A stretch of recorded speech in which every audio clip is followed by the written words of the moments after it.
आज हम कुछ हल्के क्वेश्चंस करेंगे। हमने पहले एडवांस के सारे क्वेश्चंस कर लिए, एक जी मेन का भी करा, अब नीट वगैरह के क्वेश्चंस करेंगे। लगातार 4-5 करेंगे, उसके बीच में एक जी मेन का भी क्वेश्चन आएगा, उसे भी देख लेंगे। अभी प्रिज्म पार्ट 1 के क्वेश्चंस चल रहे हैं हमारे। ठीक है, तो चलो नीट 2018 का एक क्वेश्चन करते हैं।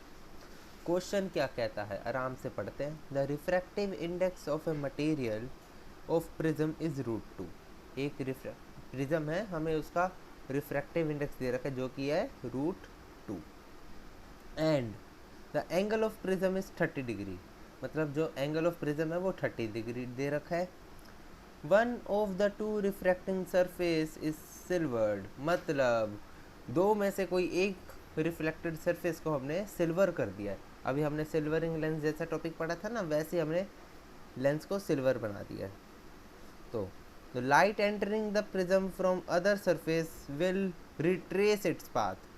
जो लाइट आ रही है ना सरफेस पे, जो दूसरे सरफेस पे टकराएगी, क्वेश्चन ने कह रखा है वो अपने पाथ को रिट्रेस कर जाएगी, मतलब सॉरी, जैसे आई थी वो वैसे की वैसे रिफ्लेक्ट हो जाएगी।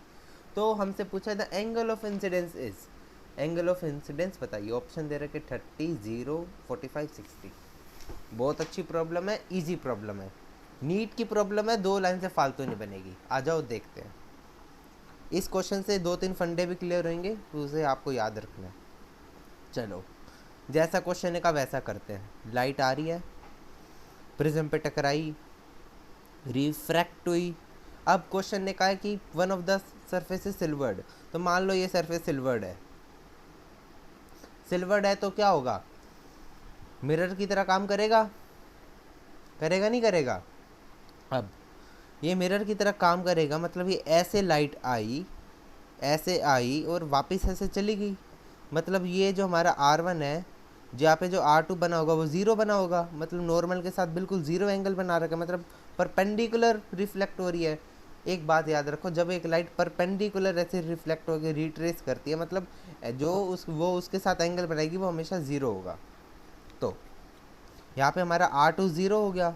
R2 0 होते ही हम R1 निकाल सकते हैं, बिकॉज A बराबर R1 plus R2। Light is reflected fallen perpendicular, so R2 बराबर 0, जो मैंने आपको अभी हिंदी में समझाया, ये मैंने बात लिख दी यहाँ पे।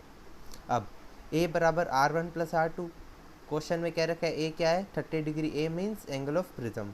30 बराबर 0 प्लस R2, मतलब मीन्स R1, R2 तो 0 है, तो R1 की क्या वैल्यू आ गई हमारे पास, 30। अगर हमें ये एंगल पता है, ये निकालना है, रिफ्रैक्टिव इंडेक्स पता है बाहर का अंदर का, तो क्या करेंगे, स्नेल्स लॉ लगा देंगे।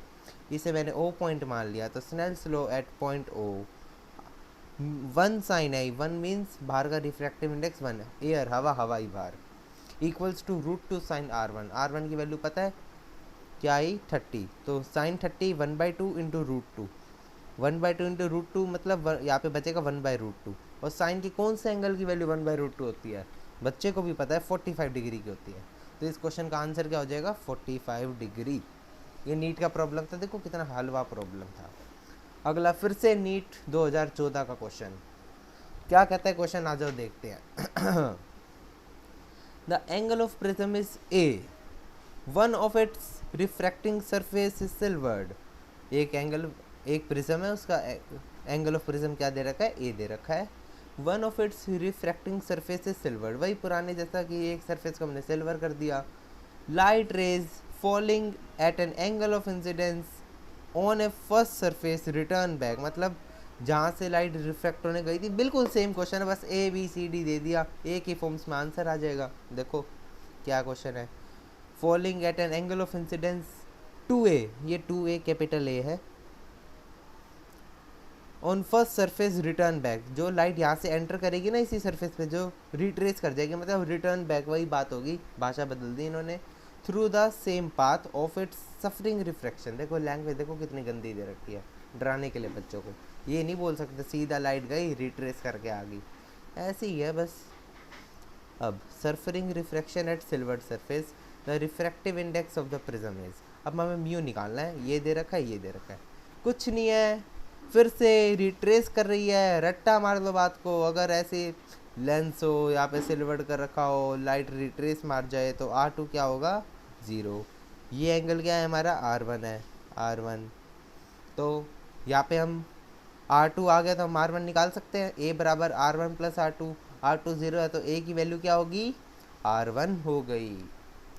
हमारे पास R1 आ गया A की फॉर्म में, यहाँ 2A है, इस पॉइंट के अलोंग स्नेल्स लॉ लगा दो। क्या कहता है स्नेल्स लॉ कि बाहर का mu sine i equals to mu two sine r. Mu sine i मतलब बाहर का refractive index 1 into sine i. I की वैल्यू क्या दे रखी है क्वेश्चन में 2A दे रखी है। क्या दे रखी है 2A दे रखी है। 1 sign 2A equals to mu निकालना है हमें साइन R1। R1 की वैल्यू अभी निकाली हमें, क्या निकाली A निकाली, यहाँ A पुट कर दो।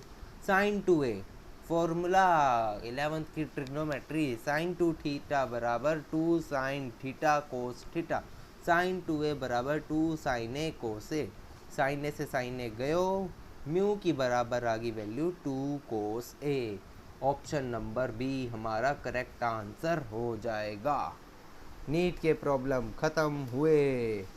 अगले टॉपिक में हम स्पेशल केसेस ऑफ प्रिज्म, इनकी झलक देख लो वो पढ़ेंगे। बहुत धमाकेदार प्योरली एडवांस के केस बनेंगे जिन पे केसेस के डायरेक्ट क्वेश्चन आए हैं। केसेस जो मैं आपको बताऊंगा ना, कंडीशन वगैरह, इसी की कंडीशन के डायरेक्ट क्वेश्चन पूछे गए प्रीवियस ईयर्स में। अगली वीडियो में वो डिस्कस करेंगे। बस आज के लिए इतना ही।